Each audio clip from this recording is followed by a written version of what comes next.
Здравейте, приятели на кулинарния канал Ями Ями. Ето ни отново в кухнята и отново се захващаме за готвене.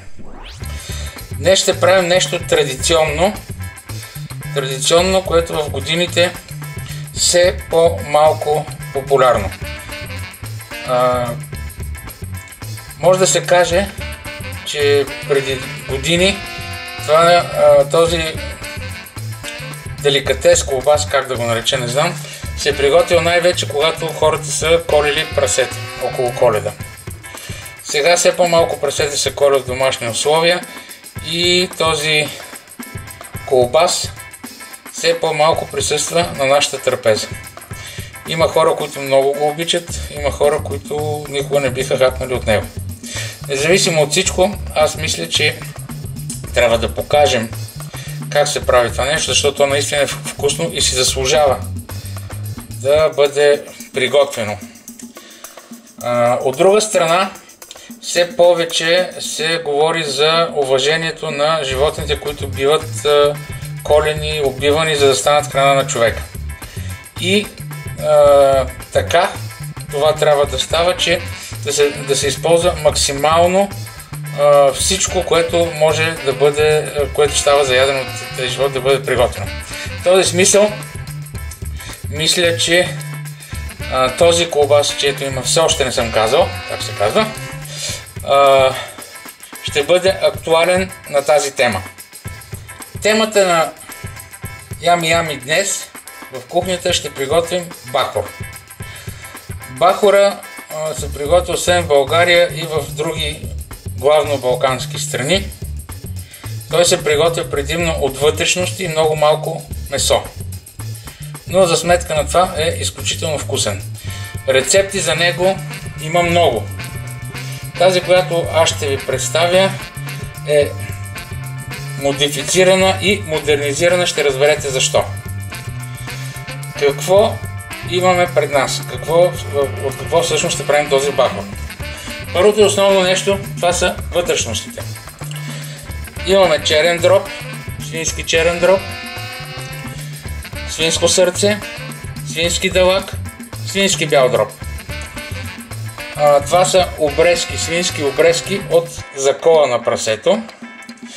Твърда сланина, която е в количество малко, някъде около 150 грама.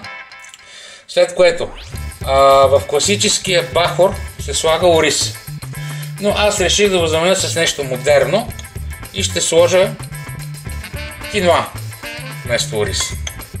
Така, имаме наситнена сладка чушка като подправка, прас, лук,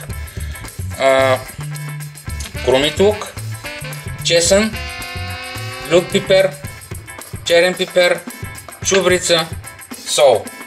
И разбира се, тук имаме свински дебели черва, в които ще пълним бахора. Продуктите в бахора, които се слагат, те не се мелят, а се режат с нож наситно. Първо обаче всички тези вътрешности ще накиснем във вода с малко сода, за да може да коагулира кръвта, да елиминираме кръвта. След което ще ги нарежем. Също нещо, ще нарежем месото от закола. Така, сланината също, ще видите тя как ще бъде обработена, както и зеленчуците. Можем да започнем. Забравих да кажа, че сърцето, което виждате тук, сърцето ще бъде предварително сварено, защото то е по-твърдо от всичко останало и после, когато приготвяме бахора, ако не е предварително сварено, поне наполовина, няма да може да оври. Пръза режем на по-ситно. Той няма да минава през термична обработка, преди да го сложим в общата смес. И да не бъде и прекалено ситно, защото прекалено ситно нарязания прас няма по никакъв начин да се усеща.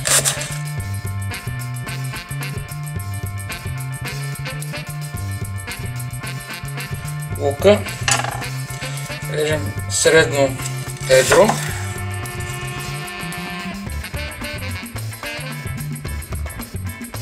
Сланината режем на средно големи купчета.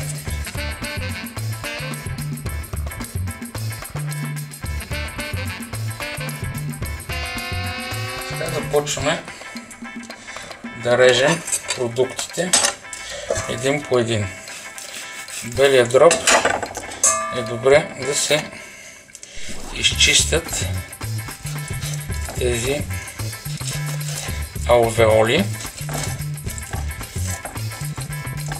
и да не се слагат, защото те са много жилави.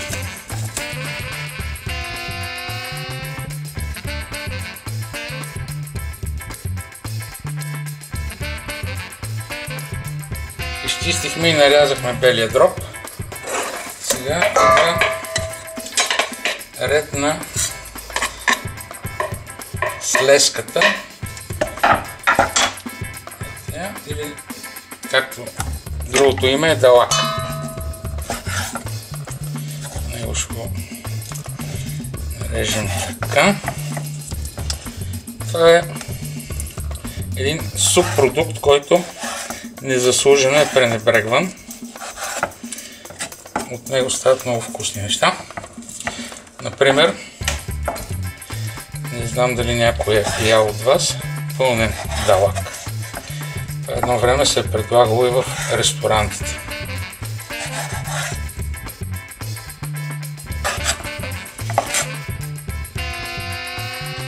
Готови сме, нарязахме и дроба, черния дроб. Така. Сега започваме с тези мръвчици, наречени обрезки за кола, които са.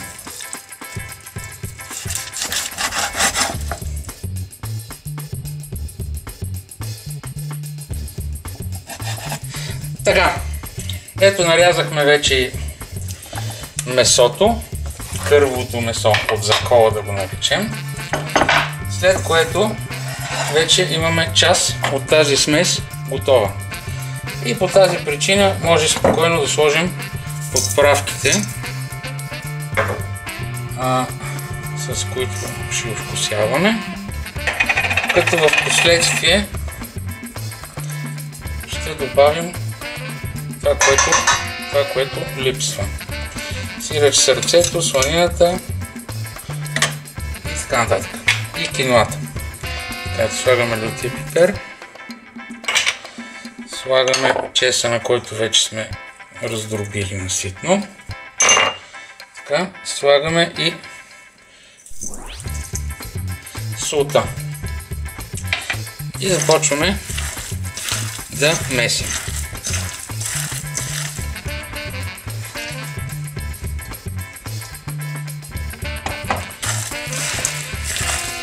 За сега това е, което забъркахме. Остава да чака другите неща да бъдат готови. Сърцето вече е сварено и може да го нарежем. Ще му отрежем короната, защото това не е приятно за ядене. И останалата част ще нарежем, както другите продукти, на по-ситно.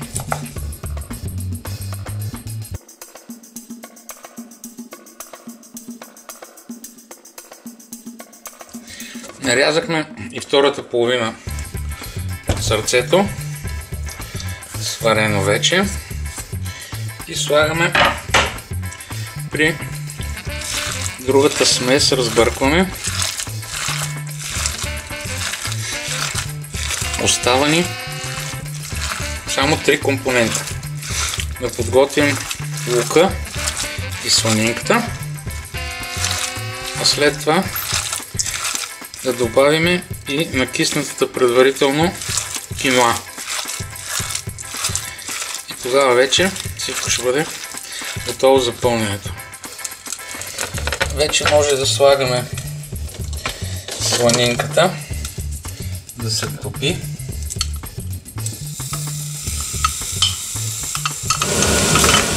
Сланинката вече е готова като запържена. И може да сложим лука. И така, виждате, достатъчно е лука леко да си промени цвета. Това е абсолютно достатъчно за нашата цел. Нарязали сме вече свареното сърце и сме го добавили в сместа. Сега е ред на запържената сланина и запържения лук.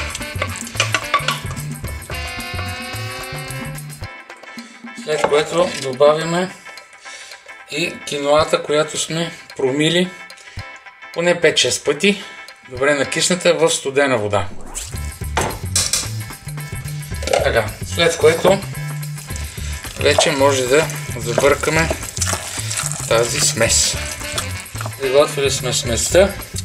Червата са също обърнати, измити и сега започваме да ги пълниме. Така нещо.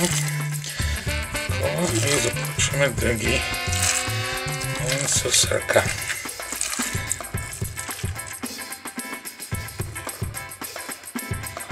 Ето го. И следващото вече. Ето, скъпи приятели, това са нашия бахор. Така изглежда. Вече готов, обвързан, който ще пускаме в тенчерата да се пари.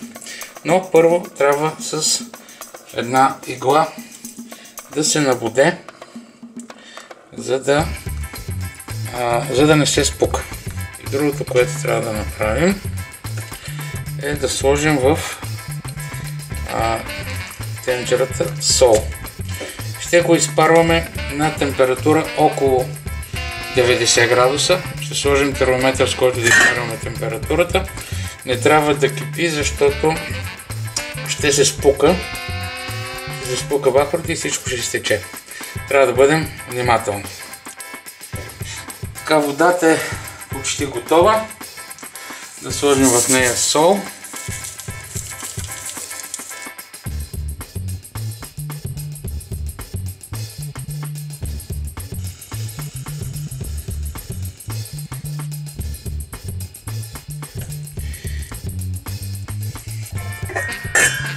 Оставяме да се пари. Начално може да го оставим отворен. Ще го парим около 40 минути. Здравейте отново! Това, което виждате, е бахора, след като се е парил на температура 85-90 градуса в продължение на 1 час. Оставяме го така да изстине във водата, защото ако го извадиме горещо от водата, ще му изтече всичката мазнина и ще остане сух, а така ще остане сочен. Оставяме го така до утре сутринта, когато ще го дегустираме. Лека нощ! Здравейте отново! Вече е сутринта, навън е студено, оставихме тенджерата на терасата да може да стегне и ето какво има вътре. Значи важно е да кажа, че отгоре ще изплува излишната мазнина, която когато е стегната по този начин може лесно да оберем и да отстраним.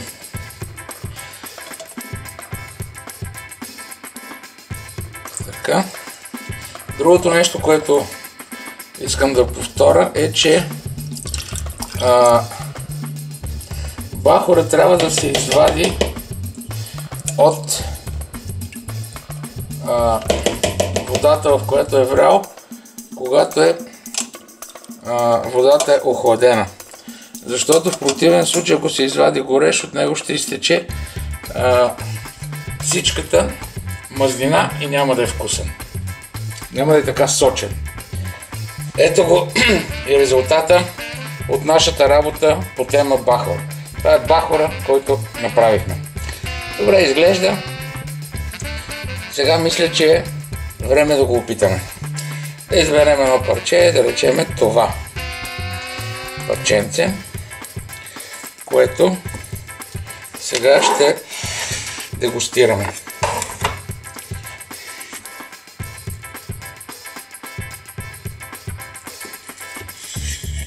Трябва да го преполовим. Ето вижте как изглежда вътре.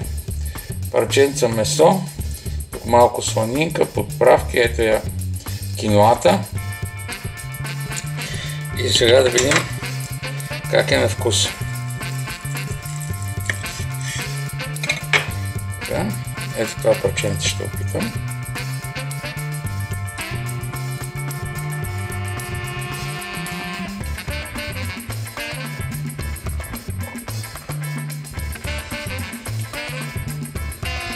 Много добре. Много добре. Заслужаваше си усилията. Усеща се всичко. Усеща се гроба, усеща се месото, усеща се подправките, леко лютичко, усеща се киноата. Сочно, приятно на вкус, леко пикантно. Искам да кажа, че тези, които си приготвят такъв бахор, ще останат доволни, няма да сбъркат. От мен всичко хубаво, приятен ден, до нови срещи в кухнята на Ями Ями, бъдете здрави!